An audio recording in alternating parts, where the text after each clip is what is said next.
A young gambler is found shot dead in a closed room.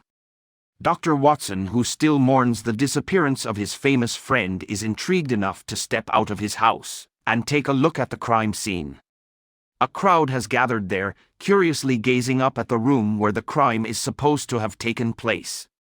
Watson inadvertently jostles against an elderly, deformed man and knocks a stack of books from the fellow's hand. The man curses Watson vilely and disappears into the throng. It suddenly occurs to Watson that one of the books that he had helped the stranger pick up had seemed familiar. Thus begins the first thrilling story, The Adventure of the Empty House, in The Return of Sherlock Holmes by Sir Arthur Conan Doyle, which was published after what Holmes enthusiasts call the Great Hiatus. In 1891, Sir Arthur Conan Doyle was completely exasperated by the seemingly endless appetite of readers, who welcomed each new Sherlock Holmes story with the greatest delight. He wrote to his mother confessing that he was thinking of slaying Holmes. "He takes my mind from better things." His mother's famous reply, "You won't, you can't, you mustn't," only echoed the voice of his readers. However, in 1893, Conan Doyle did the unthinkable. He finished off Holmes in the Reichenbach Falls in the final problem and thought he had done with the man for good. He hadn't reckoned with his readers. There was a flood of protest.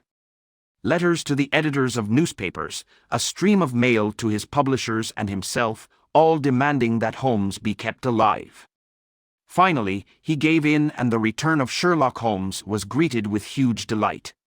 Though The Hound of the Baskervilles came out in 1902, it was set in a time before Holmes' death. The Return of Sherlock Holmes is a collection of 13 stories. Among them are The Adventure of the Norwood Builder, a tale of a reclusive old bachelor who suddenly vanishes; The Adventure of the Dancing Men, a delightful puzzle involving a mysterious message that contains a series of stick figures; The Adventure of the Solitary Cyclist, in which a lovely young governess is being stalked by a man on a bicycle, and many others.